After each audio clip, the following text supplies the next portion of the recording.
So hello dear students, welcome to my channel Gateway for Engineers. Now in the last class हमने देखा था thermal stress का basic concept हमने देख लिया था. Now in the today's class we are going to discuss further.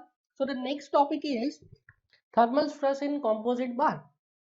Now हमें पता है कि क्या होता है composite bar. Composite bar is a bar which is made up of two or more than two materials such that there is a perfect bond face to face. ठीक है, दोनों मटेरियल्स के बीच में मोर देन टू मटेरियल्स के बीच में क्या रहता है, फेस टू फेस बॉन्ड रहता है. And the bond is perfect. Perfect bond से क्या होता है, दोनों ही मटेरियल में या जितने भी मटेरियल्स है उन सभी में elongation will be equal, there will be equal elongation.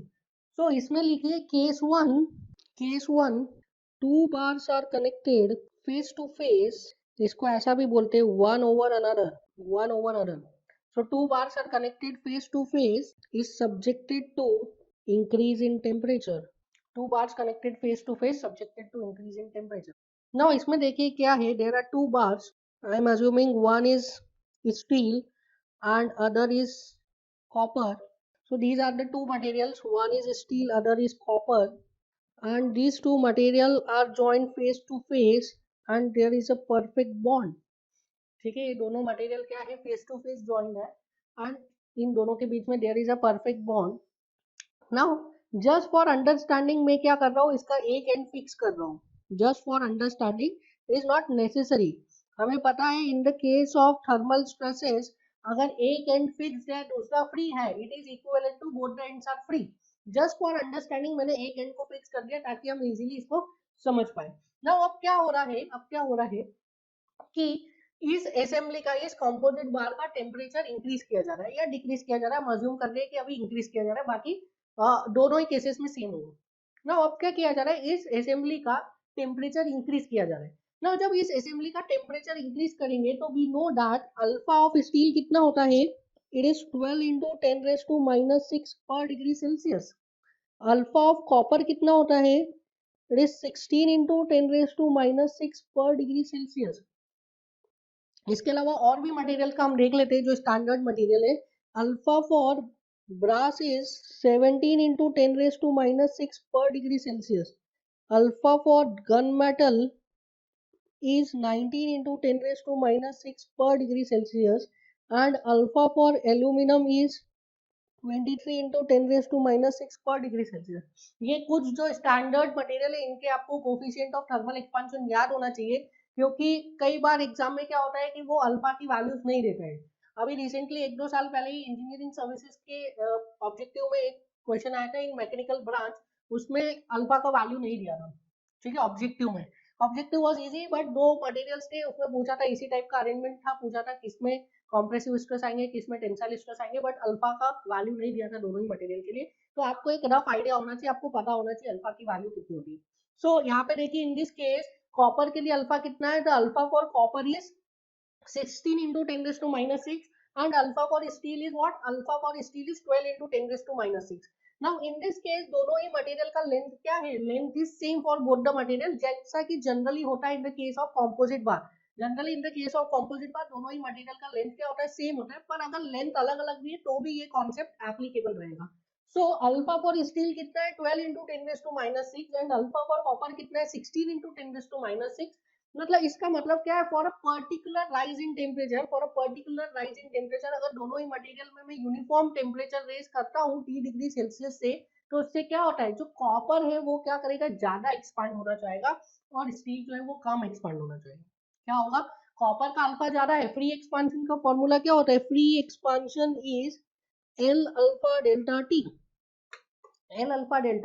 अगर दोनों का लेंथ सेम है, अल्फा कॉपर का ज्यादा स्टील का कम है, दोनों में मैं सेम टेम्परेचर रेज कर रहा हूँ, सिंस दिस इज अ बार, तो मैं यूनिफॉर्म टेम्परेचर इंक्रीज कर रहा हूँ, तो क्या होगा, जो कॉपर मटेरियल है वो ज्यादा एक्सपांड करना चाहेगा और स्टील कम एक्सपांड करना चाहेगा. सो कैसा होगा, अगर मैं इसमें दोनों में फ्री एक्सपांशन को अलाउ कर दूं तो कॉपर जो है वो ज्यादा एक्सपांड हो जाएगा एंड स्टील जो है वो कम एक्सपांड होगा. सो this is what, this is free expansion of copper and this is free expansion of steel. So क्या होगा, अगर मैं दोनों ही मटेरियल में क्या कर दूं, फ्री एक्सपांशन को अलाउ कर दूं, तो कॉपर ज्यादा एक्सपांड हो जाएगा, स्टील कम एक्सपांड होगा. But since this is a composite bar, this is a composite bar and there is a perfect bond face to face, इसका मतलब हमें पता है कि जो दोनों में डिफॉर्मेशन आएंगे, जो दोनों मटेरियल में स्ट्रेन आएंगे, क्या होगा, वो सेम स्ट्रेन आएंगे. नाउ परफेक्ट बॉन्ड है फेस टू फेस, उसकी वजह से क्या हो रहा है, सिंस कॉपर ज्यादा एलोंगेट करना चाह रहा है, स्टील कम एलोंगेट करना चाह रहा है, तो कॉपर क्या कर रहा है, कॉपर चाह रहा है कि स्टील का एलोंगेशन बढ़ जाए, तो कॉपर क्या कर रहा है, स्टील के ऊपर टेंसाइल फोर्स लगा रहा है. तो यहाँ पे देखिए जो कॉपर है, copper is applying tensile force over steel. I will write it as R. R क्यों लिखा, क्योंकि ये फोर्स किसने लगाया, कॉपर ने. And similarly at the same time steel का एक्सपांशन कम है, कॉपर का एक्सपांशन ज्यादा है, दोनों में परफेक्ट बॉन्ड है, तो स्टील क्या चाह रहा है कि कॉपर का एक्सपांशन कम हो जाए. सो स्टील कॉपर के ऊपर क्या लगा रहा है, स्टील कॉपर के ऊपर एक कॉम्प्रेसिव फोर्स लगा रहा है, दैट इज आरएस. समझ में आया क्या हुआ है, कॉपर स्टील के ऊपर एक टेंसाइल फोर्स लगा रहा है और वो चाह रहा है कि स्टील का जो है एक्सपांशन बढ़ जाए, एंड स्टील क्या कर रहे हैं, कॉपर के ऊपर एक कॉम्प्रेसिव फोर्स लगा रहा है ताकि कॉपर का एक्सपांशन क्या हो जाए, कम हो जाए. सो कॉपर जो है वो स्टील के ऊपर टेंसाइल फोर्स लगा रहा है, स्टील कॉपर के ऊपर कॉम्प्रेसिव फोर्स लगा रहा है. नाउ एट द एंड दोनों में इन बिटवीन कहीं पे एक्सपांशन हो रहा है, इन बिटवीन एक्सपांशन हो रहा है, and this is the actual expansion. So this is actual position. ठीक है, तो जो रेड से दिखाया है, that is the actual position, तो क्या हो रहा है, कॉपर में ज्यादा एक्सपांशन आ रहा है, फ्री एक्सपांशन ज्यादा हो रहा है कॉपर में, but there is a perfect bond, तो स्टील क्या कर रहा है, उसके एक्सपांशन को कम कर रहा है. कैसे कम कर रहा है, कॉम्प्रेसिव फोर्स लगा के. एंड स्टील में क्या हो रहा है, कम एक्सपांशन आ रहा है, तो कॉपर क्या कर रहा है, कॉपर स्टील के एक्सपांशन को बढ़ा रहा है. कैसे बढ़ा रहा है, उस पर टेंसाइल फोर्स लगा के. नाउ इन दिस सिस्टम आप बताइए, इस सिस्टम पे आरसी एंड आरएस के अलावा कोई फोर्स लग रहा है क्या, तो आरसी एंड आरएस के अलावा there is no force acting. So I can write for equilibrium RC will be equals to how much, RS summation of force in horizontal direction is equals to 0. RC कितना हो जाएगा, RC will be equals to RH Q हो जाएगा, in order to maintain equilibrium. समझ में आया, इतना समझ में आया. तो RC will be equals to how much, RS. Now if the area of steel is AS and area of copper will be AC, so can I write RC is sigma C into AC, RS क्या हो जाएगा, sigma S into AS, where sigma C क्या है, sigma C is stress in copper and sigma S क्या है, sigma S is stress in steel. now मुझे एक बात बताइए, स्टील में कैसा स्ट्रेस आएगा, स्टील में आएगा टेंसाइल स्ट्रेस, एंड कॉपर में कैसा स्ट्रेस आएगा, कॉपर में आएगा कॉम्प्रेसिव स्ट्रेस. क्यों, क्यों स्टील में टेंसाइल आएगा, क्योंकि कॉपर स्टील पे क्या कर रहे हैं, टेंसाइल फोर्स लगा रहा है. एंड क्यों कॉपर में कॉम्प्रेसिव आएगा, क्योंकि स्टील कॉपर पे क्या लगा रहा है, कॉम्प्रेसिव फोर्स लगा रहा है, स्टील कॉपर के ऊपर. दैट इज व्हाई स्टील में स्ट्रेस कैसे आएगा, टेंसाइल, कॉपर में स्ट्रेस कैसे आएगा, कॉम्प्रेसिव. सो यहाँ से can I right RC is equals to RS. So this means sigma C into AC, this is equals to sigma S into AS. Now this is my equation number 1. ठीक है, ये equation number 1 कैसे निकाला हमने, bye condition of equilibrium. हमें पता है that जब भी कंपोजिट बार आता है, that composite bar is an example of indeterminate structure, वो इनडिटरमिनेट स्ट्रक्चर है. सो वहां पे हमें कंपैटिबिलिटी इक्वेशन निकालनी पड़ती है, एक इक्विलिब्रियम इक्वेशन निकालनी पड़ती है. So this is equilibrium equation, that is sigma C into AC is equals to sigma S into S. Now अब बात करते हैं कंपैटिबिलिटी कंडीशन की. वी नो दैट जो इक्विलिब्रियम कंडीशन होती है, इक्विलिब्रियम इक्वेशन होती है, वो किसकी टर्म्स में होती है, वो होती है in the terms of force.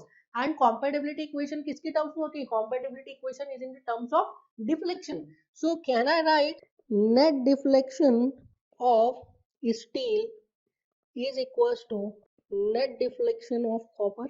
लिख सकता हूं मैं, net deflection of steel is equals to net deflection of copper. So can I write from here, net deflection of steel is free expansion in steel plus expansion due to RC. What is RC? RC is the tensile force applied by copper on steel.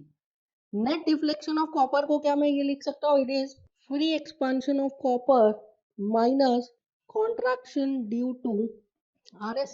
सो बताइए free expansion steel में कितना होता है, it is length of steel into alpha of steel into T plus expansion due to RC force that is equals to RC into L upon L किसका होगा steel का length, ठीक है, PL upon ए में लेंथ किसका आएगा जिस member का आप एलोंगेशन निकाल रहे हैं. सो RC into L upon area of steel into E of steel, this is equals to free expansion in copper is length of copper alpha of copper into T minus RS into LC upon AC into EC. RS into LC क्यों लिखा, RS क्या है force due to steel, steel ने force लगाया ना copper पे इसलिए RS लिखा है. और नेगेटिव क्यों लिखा है बिकॉज दिस इज कॉम्प्रेसिव. सो यहीं पे हमने कॉम्प्रेशन ले लिया है, ठीक है, कॉम्प्रेशन का इफेक्ट ये इस नेगेटिव साइन से ले लिया है.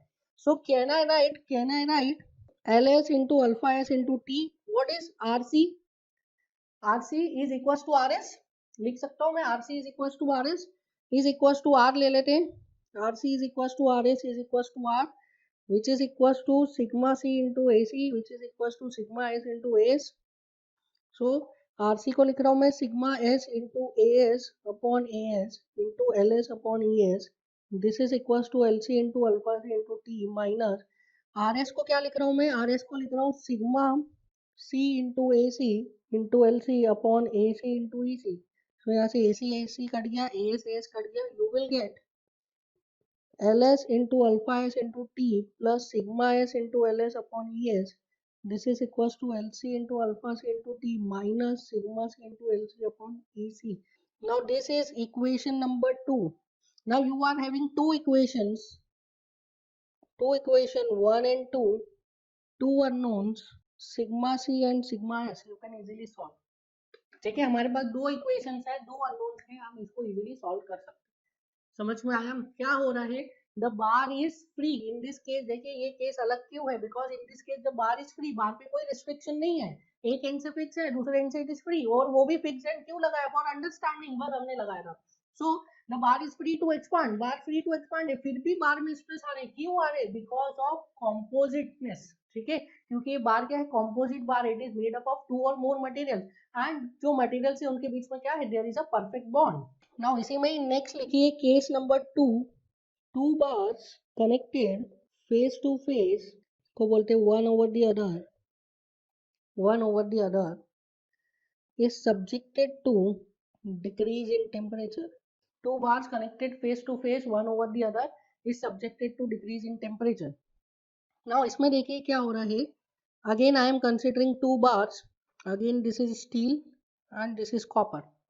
Now मैं क्या कर रहा हूँ, मैं एक एंड को फिक्स कर दे रहा हूँ just for understanding, this is not compulsory. मैं एक एंड को फिक्स कर रहा हूँ just for understanding, this is not compulsory. ठीक है, जस्ट अंडरस्टैंडिंग के लिए मैं इसको फिक्स कर रहा हूँ. Now this two bar, this is steel, this is copper. Now this two bars are subjected to fall in temperature. ठीक है, subjected to fall in temperature. We know that alpha for copper is greater than alpha for steel. Alpha for copper is greater than alpha for steel. So इसकी वजह से क्या होगा, copper जो है वो ज्यादा कॉम्प्रेस होना चाहेगा, स्टील जो है वो कम कॉम्प्रेस होना चाहेगा. ठीक है, अगर दोनों बार्स को मैं फ्री कर दूं, now there is a perfect bond face to face, अगर इन दोनों को मैंने फ्री कर दिया तो क्या होगा, कॉपर ज्यादा कॉम्प्रेस होना चाहेगा, स्टील कम कॉम्प्रेस होना चाहेगा. क्यों, क्योंकि कॉपर का अल्फा ज्यादा है, एन अल्फा डेल्टा टी दोनों के लिए सेम है, अल्फा कॉपर का ज्यादा है तो कॉपर का कॉम्प्रेशन चेंज इन लेंथ क्या हो जाएगा, ज्यादा हो जाएगा. सो कॉपर ज्यादा कॉम्प्रेस होना चाहेगा for a particular fall in temperature that is T, where जो स्टील है, स्टील क्या है कम कॉम्प्रेस होना चाहेगा. So this is what, this is free compression of steel and this is free compression of copper. So copper जो है वो ज्यादा कॉम्प्रेस होना चाहेगा, स्टील कम कॉम्प्रेस होना चाहेगा, but there is a perfect bond face to face. उसकी वजह से क्या होगा, कॉपर स्टील के ऊपर एक कॉम्प्रेसिव फोर्स लगाएगा. कॉपर क्या करेगा, स्टील के ऊपर एक कॉम्प्रेसिव फोर्स लगाएगा ताकि उसका कॉम्प्रेशन बढ़ जाए, that is RC. And steel क्या करेगा, स्टील कॉपर के ऊपर एक टेंसाइल फोर्स लगाएगा ताकि कॉपर का जो कॉम्प्रेशन है वो कम हो जाए. स्टील कॉपर के ऊपर एक टेंसाइल फोर्स लगाएगा आर एस ताकि कॉपर का जो है वो कॉम्प्रेशन कम हो जाए. एंड कॉपर स्टील के ऊपर क्या करेगा, एक कॉम्प्रेसिव फोर्स लगाएगा आरसी ताकि स्टील का कॉम्प्रेशन बढ़ जाए. So I will write RS is tensile force by steel on copper and RC is compressive force bye copper on steel. Now ये देखिए, सिंस इस सिस्टम के ऊपर आरसी एंड आरएस के अलावा कोई और फोर्स नहीं लग रहा है, that is why I can write for equilibrium RC must be equal to RS, that is summation of horizontal force is 0। ठीक है, so RC must be equal to RS होना चाहिए। नाउ इस sigma C is what? Sigma C is tensile stress in copper, किसकी वजह से है? Due to RS. Sigma C is what? Tensile stress in copper, और वो किसकी वजह से? आरएस की वजह से। And sigma S is compressive stress in steel, and ये किसकी वजह से है? Due to RC. So can I write from here, since RC is equals to RS, so sigma C into AC is equals to sigma S into AS. ठीक है, sigma C into AC is equals to what? Sigma S into AS. This is nothing but equation number 1. This is equation number 1. Now can I write? अब ये क्या निकाला हमने? हमें पता है कि composite जो बार्स होते हैं that are indeterminate structure, उनको solve करने के लिए हमें compatibility equation की जरूरत पड़ेगी। तो ये क्या निकाला अभी हमने? ये निकाला अभी हमने इक्विलिब्रियम कंडीशन। अब हम क्या निकालेंगे? हम कंपैटिबिलिटी इक्वेशन निकालेंगे। सो इक्विलिब्रियम इक्वेशन किसके टर्म्स में होती है? In the terms of force, and compatibility equation किसके टर्म्स में होगी? In the terms of deflection. So can I right, before writing आप एक चीज समझिए, बिफोर राइटिंग फाइनली क्या होगा? देखिए, अगर फ्री एक्सपांशन अलाउड होता तो कॉपर जो है वो ज्यादा कॉम्प्रेस होना चाहता, स्टील कम कॉम्प्रेस होना चाहता, क्योंकि there is a perfect bond between steel and copper. उसकी वजह से क्या हो रहा है?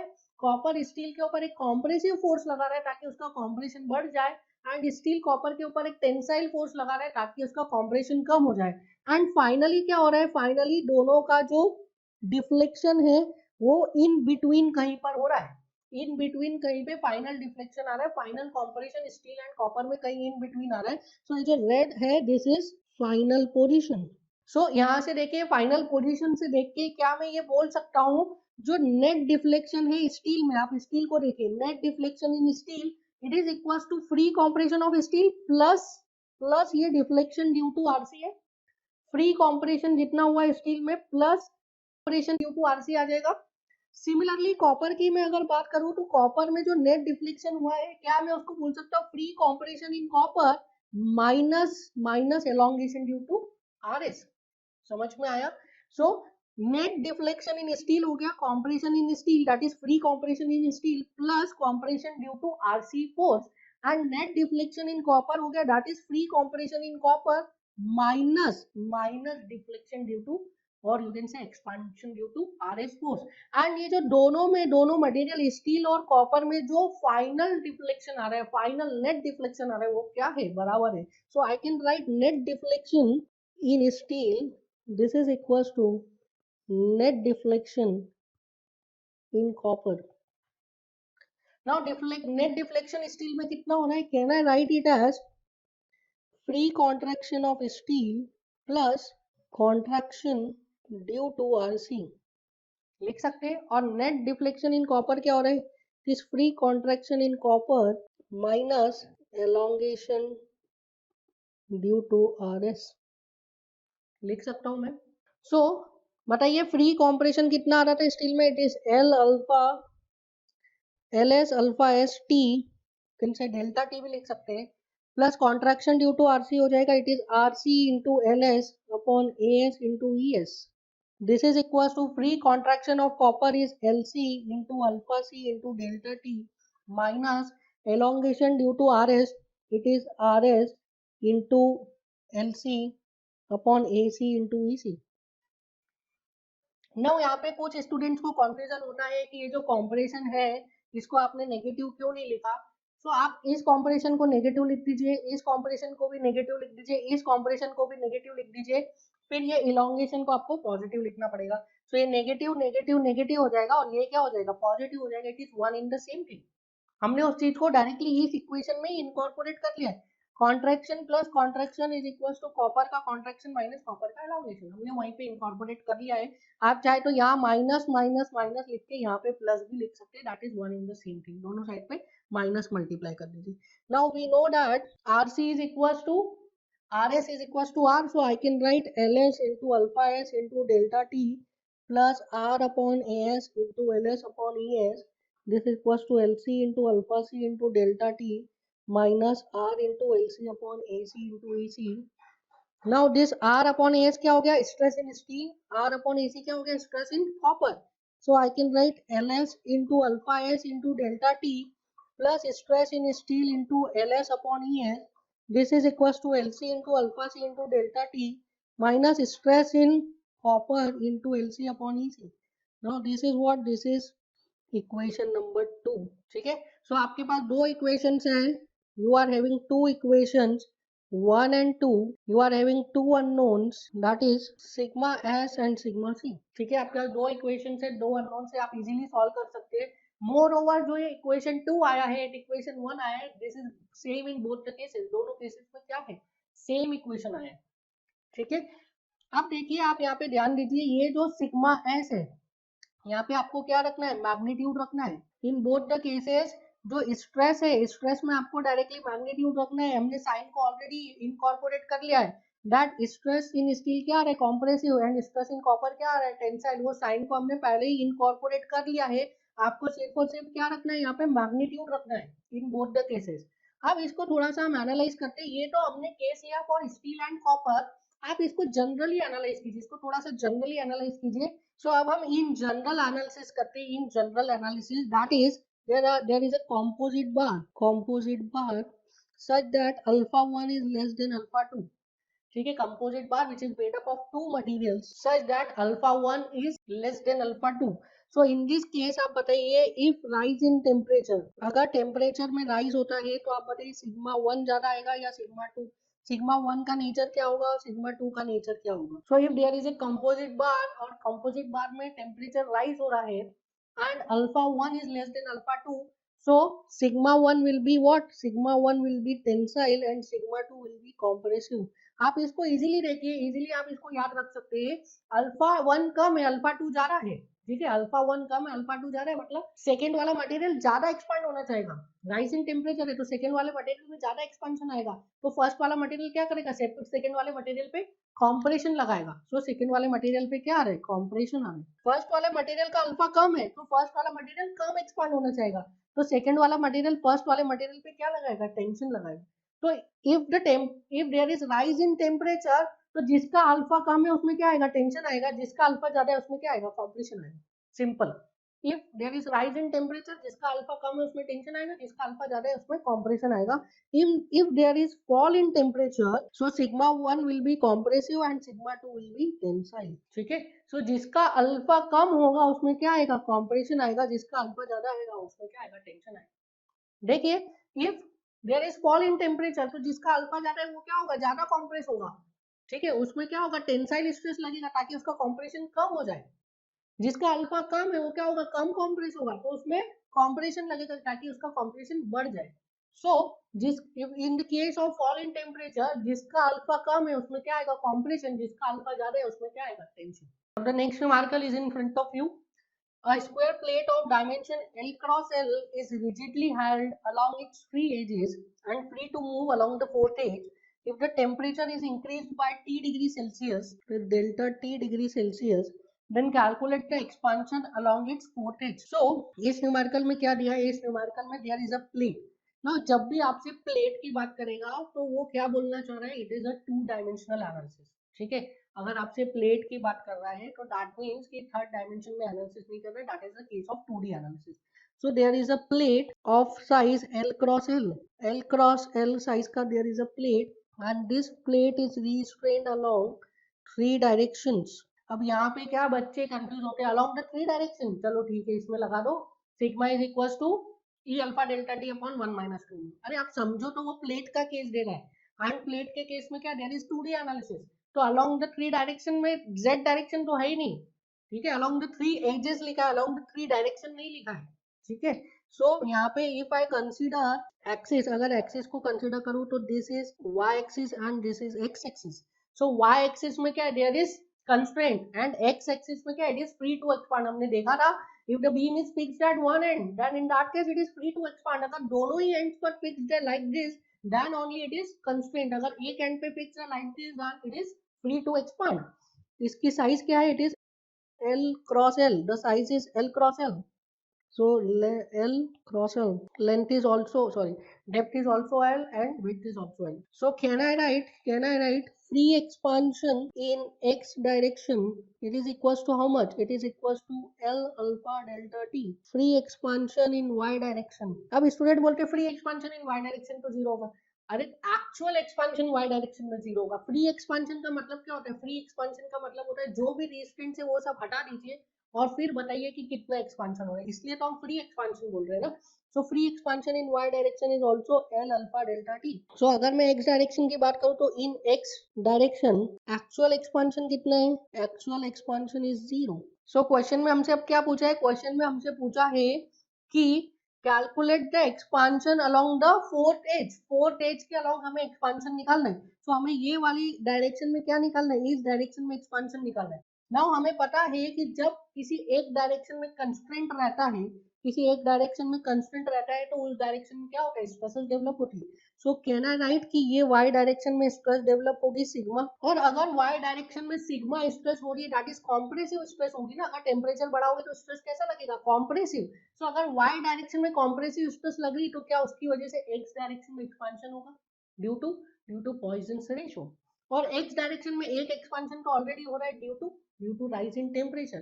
तो x डायरेक्शन में नेट एक्सपांशन किसकी वजह से होगा? पहला तो होगा due to rise in temperature, दूसरा होगा due to compression in y direction.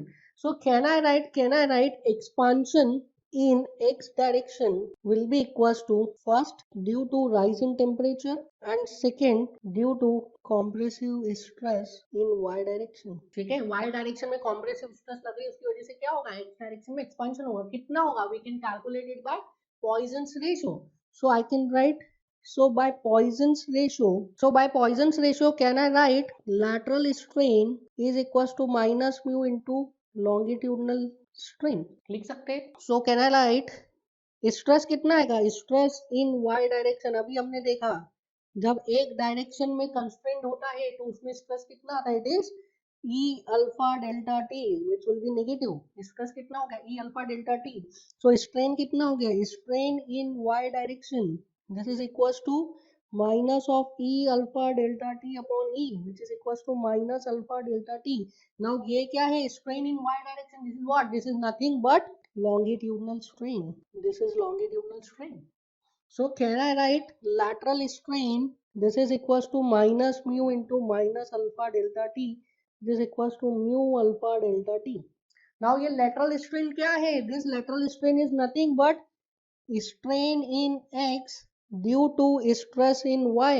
So can I write expansion in x direction due to stress in y direction? This is equals to what? Strain into length. तो कितना strain आ रहा है? That is mu alpha delta t into L. So this is equals to how much? L mu alpha delta t. L mu alpha delta t. So can I write expansion total? I will write total expansion in x direction. This is equals to free expansion plus L mu alpha delta t. Free expansion कितना है? L alpha delta t plus L mu alpha delta t. यहाँ से मैंने L alpha delta t common निकाल लिया. क्या बचा? 1 plus mu. It is L alpha delta t into 1 plus mu. This is the answer. देख लीजिए कौन सा ऑप्शन सही है. L alpha delta t 1 plus mu. Correct answer is B. So B is the right answer. समझ में आया कैसे अप्रोच करना है? इसमें Poisson's ratio and thermal stresses दोनों का कॉन्सेप्ट था. ठीक है. नेक्स्ट न्यूमेरिकल देखिए. Next numerical is in front of you. An initially rectangular element of a material is deformed into a shape as shown in figure. Calculate normal strain in x and y direction and shear strain in xy plane. So you have to calculate normal strain in x and y direction and shear strain in xy plane. So we know that normal strain epsilon x, there is change in length to the original length. So अगर x direction में देखो तो x direction में original length कितना था? 0.4 and final length कितना है? 0.3984. So can I write it is 0.3984 final length minus initial length is 0.4 upon 0.4. This will be strain in x direction. अगर मैं y डायरेक्शन की बात करूँ epsilon y, So epsilon y is change in length in y direction upon original length in y direction. So y direction का final length कितना है? It is 0.303 and original length was 0.3. So can I write 0.303 minus 0.3 divided by 0.3? This is strain in y direction. Change in length to the original length. Change in length क्या हो गया? Final length minus initial length is change in length. Now अब ये देखिए third is phi X Y that is shear strain in X Y direction. What is shear strain? shear strain हमने पढ़ा है. shear strain क्या होता है? shear strain is the change in angle of two initially perpendicular lines. दो initial perpendicular line का जितना change in angle हो रहा है that is called as shear strain. सो यहाँ पे देखिए if I write it as O, so OX and OY are the two initially perpendicular lines. इसको मैं कैपिटल एक्स लिख देता हूँ, यहाँ पे कैपिटल वाई लिख देता हूँ. OX and OY are the two initial perpendicular lines and OX dash and OY dash are the final position of those two lines. ठीक है. OX and OY क्या थे? इनिशियली परपेंडिकुलर थे. OX dash OY dash इन दोनों perpendicular lines का final position है. तो क्या मैं बोल सकता हूँ final angle, I want to calculate phi X Y, so final angle between OX and OY कितना हो जाएगा फाइनल एंगल? सो ये वाला एंगल निकालना है मुझे, ये वाला. सो ये इनिशियल देखिए this angle is how much? 90 degree. So I can right 90 minus 15.7, तो ये वाला एंगल मिल जाएगा, प्लस 16.6, तो ये टोटल एंगल मुझे मिल जाएगा जो चाहिए. सो final angle between OX and OY which is nothing but angle between OX dash and OY dash. This is equals to how much? It is 90 minus 15.7 plus 16.6. एक बार और देख लीजिए, ये जो था OX एंड OY के बीच में कितना एंगल था? 90 डिग्री. इस एंगल में से 15.7 माइनस किया तो मुझे ये मिल गया, ये वाला angle, that is OX dash and OY के बीच में एंगल मिल गया. सो दिस एंगल प्लस 16.6 क्या आ गया? This is final angle between OX and OY, or you can say angle between OX dash and OY dash. This is how much? This is 90.9. So change in angle कितना हो जाएगा? Change in angle 90.9 minus 90, this is equals to 0.9 degree. So phi xy क्या हो गया? It is nothing but 0.9 degree. Now इसको आप exam में denote करेंगे तो you will denote in terms of what? You will denote in terms of radians. ठीक है, डिग्री में पता है इंटू पाई बाय 180 कर लीजिए, आपको रेडियंस में मिल जाएगा. Now next numerical देखिए, next numerical is in front of you. This is a very conceptual numerical, इसको आपको समझना जरूरी है. This is also once asked in your competitive examination gate. So the question is, a simply supported beam of uniform rectangular cross section having width b and depth h is subjected to linear temperature gradient. Linear temperature gradient 0 degree Celsius at top and T degree Celsius at bottom, as shown in the figure. The coefficient of thermal expansion is alpha. Calculate the deflection of the bar at the mid span of the beam. ठीक है, क्या पूछे आपसे? Deflection पूछा है, vertical deflection at the mid span. Options दिए हैं. So option 1 is alpha t h square upon 8l. Option B is alpha t l square upon 8h. This is downward, this is upward. Option C is alpha t h square upon 8l upward. And option D is alpha t l square upon 8h upward. So these were the options. Now इसको आप समझिए क्या दिया है? A simply supported beam. So there is a simply supported beam of length L. So this is a simply supported beam and depth कितनी दी है इसकी? Depth is h. Now अब बताइए, ये एक simply supported beam है, ये beam x डायरेक्शन में एक्सपांशन के लिए अलाउड है या नहीं है? इस बीम में x डायरेक्शन में एक्सपांशन अलाउड है या नहीं है?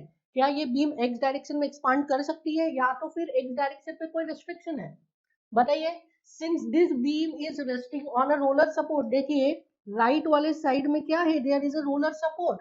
So since this beam is resting on a roller support, that is why this beam is free to expand in x direction. क्या है? x डायरेक्शन में it is free to expand. So यहाँ पे simply supported का कोई मतलब ही नहीं है. अगर ये x डायरेक्शन में expand होना हो सक रही है तो y डायरेक्शन में तो there is no restriction, z direction में भी कोई restriction नहीं है, तो इसमें सपोर्ट्स का there is no utilization. सबसे पहले तो आपको यहीं पे ही कंफ्यूज किया था उसने. Since this beam is free to move in x direction, that is why there is no restriction in X direction. So यहाँ पे सपोर्ट का there is no sense. So अगर मैं इसको सिंपल ऐसा बोल दूं, दिस इज ऑल्सो करेक्ट. दोनों में राइज इन टेम्परेचर की वजह से या फॉल इन टेम्परेचर की वजह से या टेम्परेचर चेंज की वजह से क्या होगा, there will be same effect. So now ये जो बार है, ये जो मेंबर है, इस मेंबर का क्या किया, इस मेंबर का टेम्परेचर इंक्रीज किया T डिग्री सेल्सियस से, बट जो टेम्परेचर इंक्रीज किया that is not uniform. So हमने पढ़ा था that is sigma is equal to E alpha delta T. ये कब होता है, sigma is equal to E alpha delta T, ये तब वैलिड है जब टेम्परेचर कैसा हो, यूनिफॉर्म इंक्रीज हो टेम्परेचर में. And delta L is equal to L alpha delta T, ये कब होता है, ये तब होता है जब टेम्परेचर चेंज इज यूनिफॉर्म. हर पार्टिकल में और हर फाइबर में अगर चेंज इन टेम्परेचर सेम होगा then only you can apply delta L is equal to L alpha delta T. पर इस केस में क्या हो रहा है, इस केस में टेम्परेचर का जो वेरिएशन आ रहा है दैट इज नॉट यूनिफॉर्म. जो टॉप वाला फाइबर है, टॉप वाले फाइबर में the change in temperature is 0, bottom वाले फाइबर में इट इज T. सो यहाँ पे क्या है, the change in temperature is not uniform. So now due to this non-uniform change in temperature क्या होगा, जो टॉप वाला फाइबर है, टॉप वाले फाइबर में there will be no change in temperature, there will be no strains. But bottom वाले fibre में क्या होगा, चेंज इन टेम्परेचर होगा, बॉटम वाले फाइबर में स्ट्रेन्स आएंगे. सो बॉटम वाले फाइबर में जो लेंथ में इंक्रीज होगा वो कितना हो जाएगा, एल अल्फा डेल्टा टी. अगर टी टेम्परेचर इंक्रीज हुआ है बॉटम वाले फाइबर का, तो बॉटम वाले फाइबर का जो इंक्रीज इन लेंथ है वो कितना हो गया, L alpha delta T. Where is top वाले फाइबर में there is no increase in length. So top वाले फाइबर की लेंथ उतनी रहेगी, बॉटम वाले फाइबर की लेंथ बढ़ जाएगी. कैसा होगा, टॉप वाले फाइबर की लेंथ उतनी है, बॉटम वाले फाइबर की लेंथ बढ़ जाएगी. नाउ अगर टॉप वाले फाइबर की लेंथ उतनी है, बॉटम वाले फाइबर की लेंथ बढ़ गई, then this becomes a case of what, this becomes a case of bending. The bar will bend like this. देखिए the bar will bend like this. जो टॉप वाला फाइबर है उसका लेंथ कितना है, L, और बॉटम वाले फाइबर का लेंथ हो गया L plus L alpha T. Top वाले फाइबर का length was L and bottom वाले फाइबर का लेंथ कितना हो गया, L plus L alpha T. ठीक है, this deflection is very very very small, but आपको दिखाने के लिए मैं क्या थोड़ा सा एनलार्ज करके बता रहा हूँ. नाउ इस क्वेश्चन में स्ट्रेंथ ऑफ मटेरियल का कॉन्सेप्ट सिर्फ इतना ही था. स्ट्रेंथ ऑफ मटेरियल का सिर्फ इतना सा ही कॉन्सेप्ट था इन दिस क्वेश्चन. अभी जो पूरा हम सॉल्व करेंगे इस क्वेश्चन को करेंगे बाय ज्योमेट्री से सॉल्व करेंगे. नाउ वन मोर थिंग, इस क्वेश्चन को सॉल्व करने के लिए there is one more approach by slope and deflection. वो हम पढ़ेंगे कि इसमें डिफ्लेक्शन वाले चैप्टर में, स्लोप एंड डिफ्लेक्शन के चैप्टर में. वहां पे मैं आपको वापस से ये वाला क्वेश्चन समझाऊंगा बाय अ डिफरेंट अप्रोच, जिससे बहुत ही इजीली शॉर्ट ट्रिक से सॉल्व हो जाता है. नाउ अब इस क्वेश्चन को मैं सॉल्व कर रहा हूँ बाय, आगे का सॉल्यूशन आएगा बाय ज्योमेट्री. नाउ ये जब बीम है, ये बीम बेंड हुआ, तो हमें पता है in the case of pure bending, यहाँ पे डायरेक्ट सोर्सेस तो लग ही नहीं. So in the case of pure bending जो बीम है, जो मेंबर है, वो कैसा बेंड होता है, into the form of a arc of a circle. So ये आर्क ऑफ अ सर्कल में बेंड होगा. ठीक है, again I am saying that कि ये जो मैंने बनाया है डिफ्लेक्टेड शेप, ये बहुत ही एग्जैगरेटेड वे में बताया मैंने. जो डिफ्लेक्शन होगा वो बहुत ही कम होगा, स्मॉल इलास्टिक डिफ्लेक्शन होगी. Now this length is L, this is L plus L alpha T, this is R radius. How much is this, this is h. So can I write angle is equals to arc upon radius. लिख सकते हैं angle is equals to arc upon radius. I am assuming this angle is theta, so theta is equals to arc is L and radius is r. Theta is also equals to arc is L plus L alpha t and radius is r plus h. लिख सकते हैं. This is equation number 1, this is equation number 2. Now if I equate first with second, so I can write L by R is equals to L plus L alpha t upon R plus h. So यहाँ से L L cancel हो जाएगा, you will get R plus h is equals to R into 1 plus alpha t. So you will get R plus h is equals to R plus R alpha t. So R से R cancel हो गया, you will get R is equals to h upon alpha t. Now this is the first result. ये first result है, इसको हम आगे use करेंगे. Now please look here in this figure. I am naming this is O, this is A and this is B. Now ये जो AB का length है, AB का जो हॉरिजॉन्टल लेंथ है और AB का जो कर्व्ड लेंथ है, हमें पता है जो AB का curved length is L, but I am assuming that horizontal length of AB is also L. Why? Because this deflection delta, हमें क्या निकालना है, हमें ये डेल्टा निकालना है. this delta is very small, so can I write, since delta is very small, so AB along a straight line is equals to AB along curved line, or you can say arc is equals to chord. AB जो arc है, that AB arc is equals to chord. क्यों? Because this delta is very small, और हमें क्या calculate करना है, हमें delta ही calculate करना है. सो मैं क्या अज्यूम कर रहा हूँ, this delta is very small. ठीक है. Now there is a property of circle. Circle का एक प्रॉपर्टी है, ये कितना हो गया r, and this length is r minus delta. ठीक है. नाउ सर्कल की प्रॉपर्टी है, can we write 2r minus delta into delta, this is equals to l/2 into l/2. देखिए ये कितना हो जाएगा, this is l/2, this is l/2. So क्या होती है सर्कल की प्रॉपर्टी, ये वाला length into this length, this is equals to l/2 into l/2. समझ में आ रहा? अगर डायमीटर किसी कॉर्ड को बाइसेक्ट कर रहा है, डायमीटर किसी कॉर्ड को बाइसेक्ट कर रहा है, तो उस पॉइंट ऑफ इंटरसेक्शन से जो 4 सेगमेंट्स बन रहे हैं उसमें दोनों का मल्टीपल इक्वल होता है. So it is 2r minus delta into delta is equals to l/2 into l/2. तो यहाँ से I can write 2r delta minus delta square is equals to l square by 4. Now since delta is very small, so delta square क्या हो गया, neglected. Delta square तो बहुत ही छोटा हो गया. So I can write 2r delta is equals to l square by 4. So delta is equals to l square by 8r. r की value रखी, अभी हमने कैलकुलेट की, क्या है r की वैल्यू, the value of r is h by alpha t.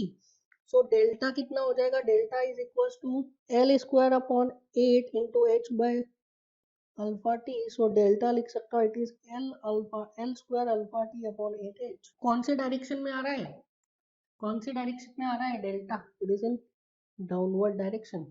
So l square alpha t upon 8h आ गया. डेल्टा कौन सा ऑप्शन है, देखिए आप मैच कर लीजिए, l square alpha t upon 8h downward. Correct answer is B. So इस तरीके से आप ग्रेडियंट के क्वेश्चंस को अटेम्प्ट कर सकते हैं. Next numerical is in front of you. A prismatic bar AB fixed between two rigid supports capital A and capital B. If the temperature of the bar is increased non-uniformly from 0 at A to T degree Celsius at B. So this is also a case of what? This is also a case of non-uniform rise in temperature. To be linearly, T degree Celsius at B linearly along the length, the thermal stresses in the bar will be. So this is again a case of what? This is again a case of non-uniform change in temperature. इसके पहले वाले जो numerical में हमने क्या देखा था, इसके पहले वाले न्यूमेरिकल में जो चेंज इन टेम्परेचर हो रहा था वो कैसा हो रहा था, along the depth change in temperature हो रहा था. Now in this case, इस केस में क्या हो रहा है, इस केस में जो change in temperature हो रहा है that is along the length change in temperature हो रहा है. So if I consider a prismatic bar, now in this case ये जो बार है, this bar is fixed. इसके पहले वाले केस में क्या था, the bar was not fixed, but here in this case this bar is fixed. इसकी लेंथ कितनी दी हुई है, so I am assuming the length of this bar is L. मैं क्या अज्यूम कर रहा हूँ, इस बार का लेंथ अज्यूम कर रहा हूँ L. now इसमें टेम्परेचर का वेरिएशन कैसा हो रहा है, the variation of temperature is along the length temperature का वेरिएशन हो रहा है. Suppose this is end A, this is end B. And A पर कितना है टेम्परेचर, एंड ए पर टेम्परेचर इज 0. एंड बी पर कितना है टेम्परेचर, एंड बी पर temperature is T degree Celsius. So here it is 0 and B पर कितना है temperature, it is T degree Celsius. So इस तरीके से क्या हो रहा है, इस तरीके से जो टेम्परेचर का वेरिएशन है वो कैसा आ रहा है, अलोंग द लेंथ. तो इसके पहले वाले क्वेश्चन में और इसमें क्या डिफरेंस है, वहाँ पे अलोंग द डेप्थ टेम्परेचर का वेरिएशन था, यहाँ पे अलोंग द लेंथ टेम्परेचर का वेरिएशन है. वहाँ पे द बार वाज फ्री. ठीक है, सिंपली सपोर्टेड था ना, सिंपली सपोर्टेड मतलब इट वाज फ्री, हमने एनालाइज किया. बट यहाँ पे the bar is not free, it is fixed between the fixed and. Now इसमें क्या पूछा है, आपसे पूछा है स्ट्रेसेस. नाउ इस केस में स्ट्रेस निकालने के लिए क्या हम डायरेक्ट फॉर्मूला लगा सकते हैं, that sigma is equals to E alpha T. Sigma is equals to E alpha T formula लगाने के लिए क्या कंडीशन थी, there were two conditions. The first condition was जो टेम्परेचर है, change in temperature must be uniform, that is each and every particle, हर particle में temperature का चेंज क्या होना चाहिए, डेल्टा टी, या फिर हर फाइबर में चेंज इन टेम्परेचर क्या होना चाहिए, delta T. But here in this case जो टेम्परेचर का चेंज है that is not uniform. Second condition क्या थी, सेकंड कंडीशन थी the bar must be prismatic, so in this case the bar is prismatic. So यहाँ पे जो temperature का चेंज है that is not uniform, so हम डायरेक्टली नहीं लिख सकते that sigma is equals to what, sigma is equals to E alpha T.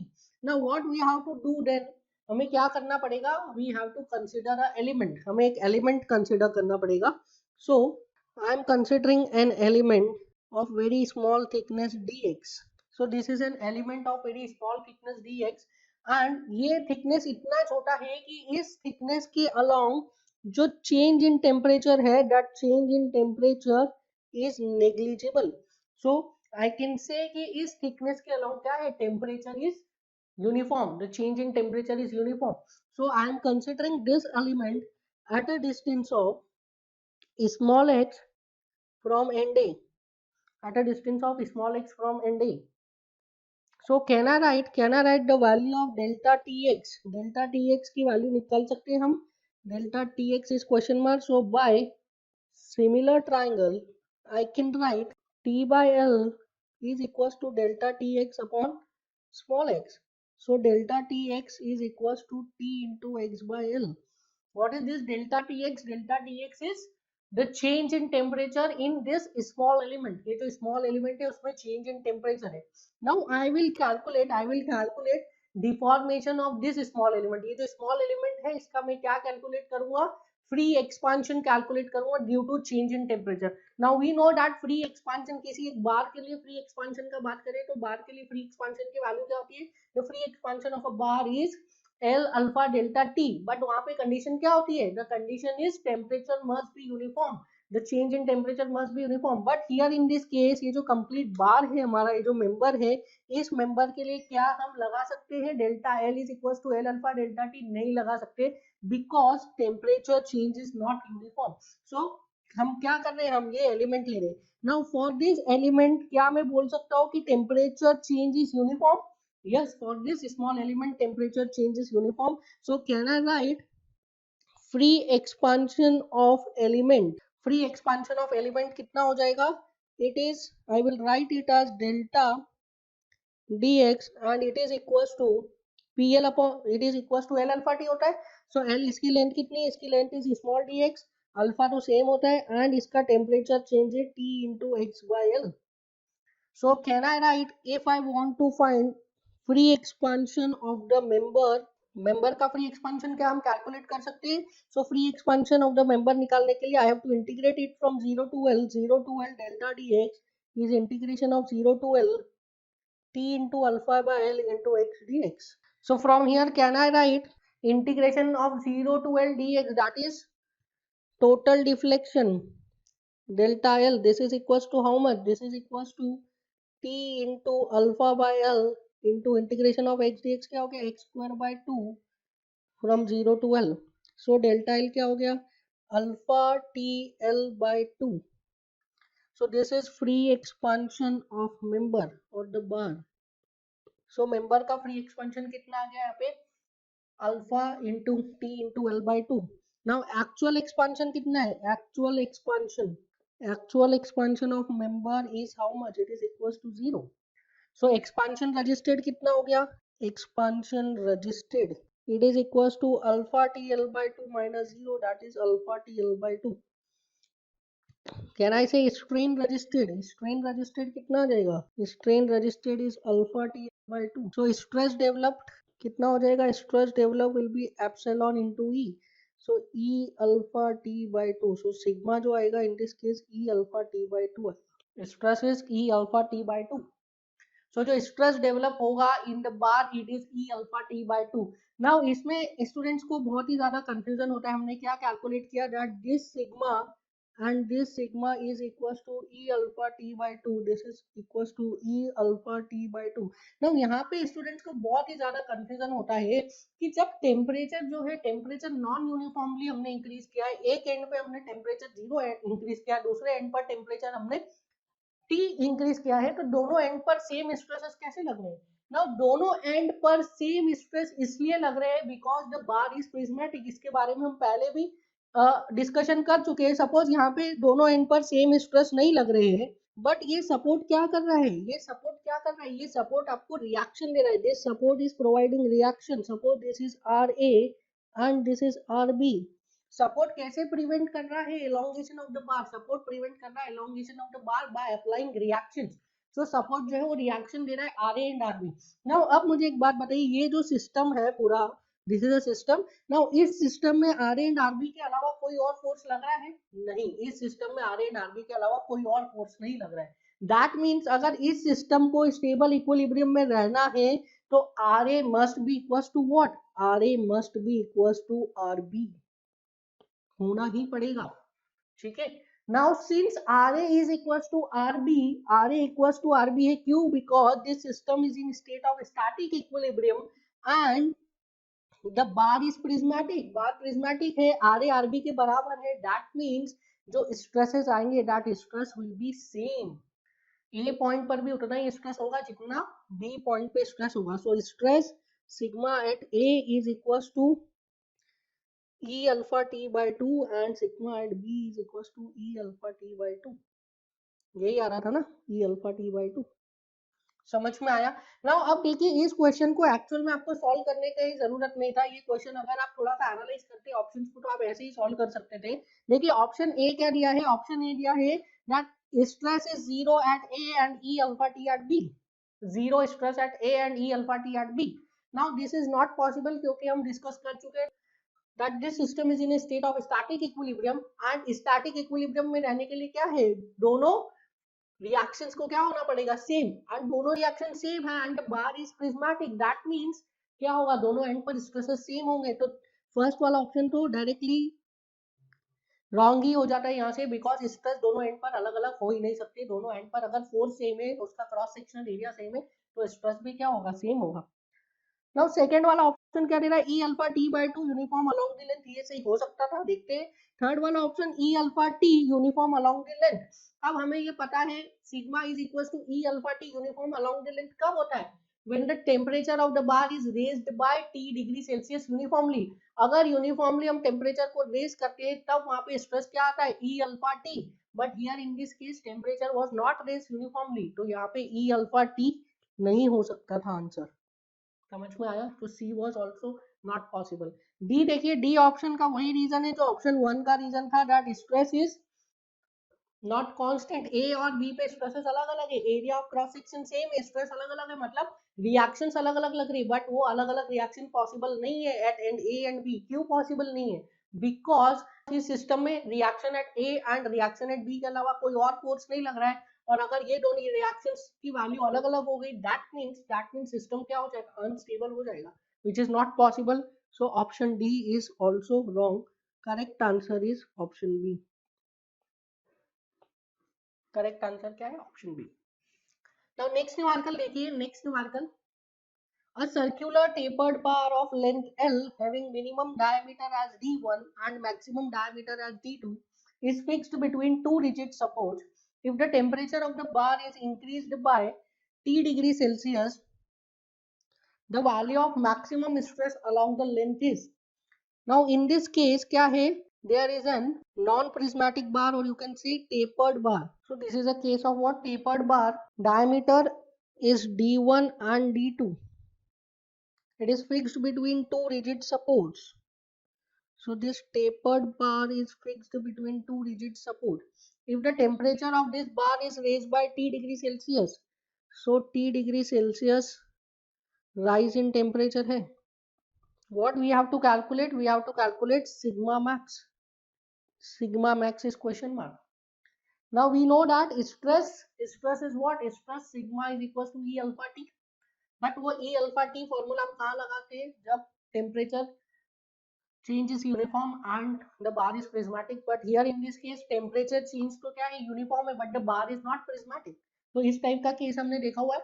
if the bar is not prismatic तो उसको हम लोड के अप्रोच से सॉल्व करते हैं, डायरेक्ट स्ट्रेस के अप्रोच से सॉल्व नहीं करते, उसको लोड के अप्रोच से सॉल्व करते हैं। So I assume that temperature change की वजह से क्या हो रहा होगा, टेम्परेचर चेंज की वजह से ये बार इलोंगेट करना चाह रहा होगा, but due to fixed end ये बार इलोंगेट नहीं कर पा रहा है क्योंकि फिक्स्ड एंड क्या कर रहा है, फिक्स्ड एंड रिएक्शन लगा रहा है। So I am assuming that reaction by the fixed end is R1 and R2.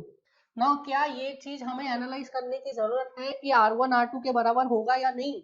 R1 definitely R2 के बराबर होगा. क्यों? Because in this system there is no force other than R1 and R2. R1 और R2 के अलावा कोई और force नहीं है. और इस सिस्टम को अगर स्टैटिक इक्विलिब्रियम में रहना है तो there is a compulsory condition कि R1 को R2 के बराबर ही होना पड़ेगा. So R1 is equals to R2 is equals to R. ठीक है. So R1 is equals to R2 is equals to R.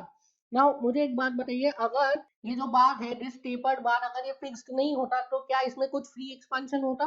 तो क्या मैं इस टेपर्ड बार के लिए फ्री एक्सपांशन लिख सकता हूँ? Free expansion due to T degree rise in temperature. कितना आ जाएगा फ्री एक्सपांशन? इट इज, इसकी लेंथ दी है, सपोज इसका लेंथ जो है that is L. So free expansion हो जाता L alpha T. L alpha T हो जाता फ्री एक्सपांशन. देखिए L alpha T free expansion का ये एक्सप्रेशन यूज करने का क्या कंडीशन है? इसका कंडीशन है temperature change in each and every particle, each and every fiber must be same. ठीक है, हर पार्टिकल में, हर फाइबर में टेम्परेचर चेंज क्या होना चाहिए? सेम होना चाहिए. So for this case temperature change is uniform. So हम यहाँ पे फ्री एक्सपांशन का फॉर्मूला L अल्फा T लगा सकते हैं. बट इसके पहले वाला जो केस देखा था वहां पे हम फ्री एक्सपांशन का directly formula L alpha T नहीं लगा सकते थे because the change in temperature is not uniform. But in इस केस में जो चेंज इन टेम्परेचर है क्या है? The change in temperature is uniform. So I can easily write expansion due to T degree Celsius is L alpha T. Actual expansion कितना है? Actual expansion is equals to 0. So I can write expansion resisted. This is equals to how much? L alpha T minus 0, which is equals to L alpha T. Expansion resisted is L alpha T. So can I write this expansion resisted must be equals to contraction due to reaction. वो reaction के बराबर होगा. This expansion resisted must be equals to contraction due to reaction. So reaction की वजह से जो contraction आएगा उसका फॉर्मूला हमें पता है. So this expansion resisted is L alpha T. अब बताइए contraction due to reaction for this body, इस बॉडी के लिए कॉन्ट्रैक्शन कितना होगा due to reaction? That is axial change in length due to axial force. So you can see change in length due to axial force in the case of circular tapered bar. क्या होता है formula? It is 4PL upon pi d1 into d2 into e.